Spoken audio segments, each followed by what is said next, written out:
Hey everybody, Mr. Rain here, and today we're going to be looking at how to use our reasoning tool in order to help explain what's going on before and after our team lost signal with the space pod. And as we look to use this reasoning tool, we're going to be looking to connect our evidence as to what we know about the space pod and space station situation with the different claims about what is happening. And as we do that, we're going to be looking to understand two important things. Number one, understanding how to use the reasoning tool, which we're about to break down here in a second, and how to use our key concepts to connect our claim with our evidence. Now, we know that anytime we connect our claim with our evidence, we're using reasoning. And scientists will use their key concepts or their scientific principles to help people and to help the science community understand how evidence supports a claim. And we're going to be doing the very same thing using our reasoning tool here in task 3. So if you notice, the reasoning tool here is focusing on a few important things. And it's focusing on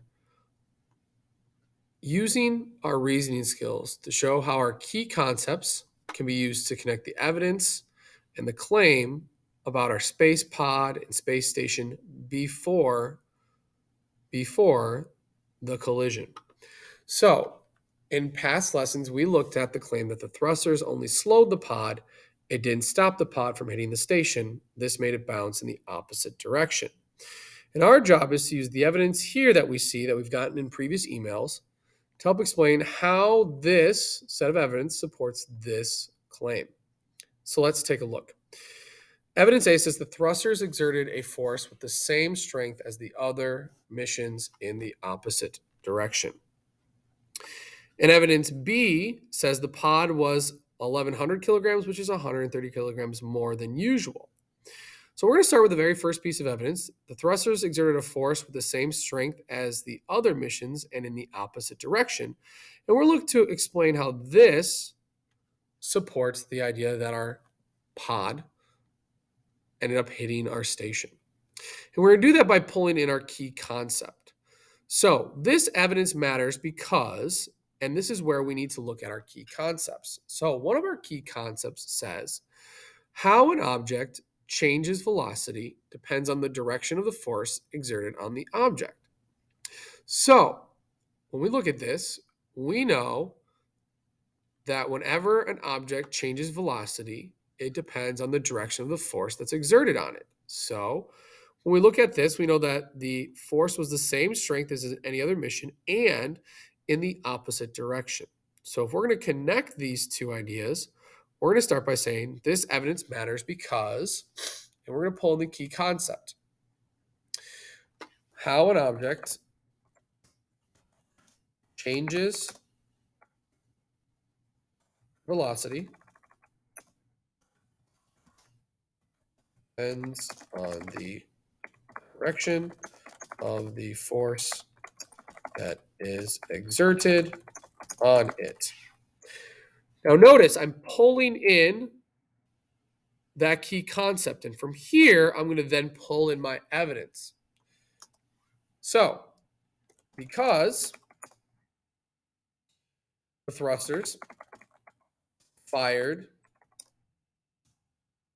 with the normal force in the opposite direction, because this happened, what can we assume will happen? Well, if the object's moving in one direction and the thrusters fire in the other, we can then conclude that the force of the thrusters will either slow, stop, or change direction of the pod. So, because the thrusters fired with the normal force in the opposite direction, one of those things is going to happen. Well, we know that according to this, it ended up hitting the station. So that's the logical connection we need to make with the claim. So because the thrusters fired with the normal force in the opposite direction, this caused the pod to slow instead of stop. So notice a few things are happening here. Number one, we're pulling in key concept.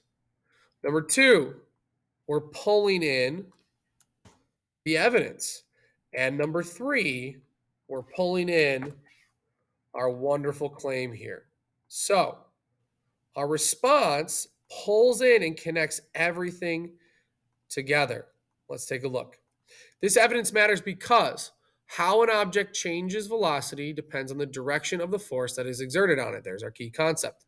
Because the thrusters fired with a normal force in the opposite direction, there's that evidence. This caused the pod to slow instead of stop. Boom. There's our final claim. And we connected all three together. So take a second, summarize what we've just done here, and then ask yourself, do you understand how to use our reasoning tool? And do you understand how to use the key concepts to connect our claim and evidence? If the answer is yes, put in the green. If you put your X anywhere else, reach out for help. And your job now is going to be to do the second one using our other key concept. So if you have questions, reach out. Otherwise, good luck.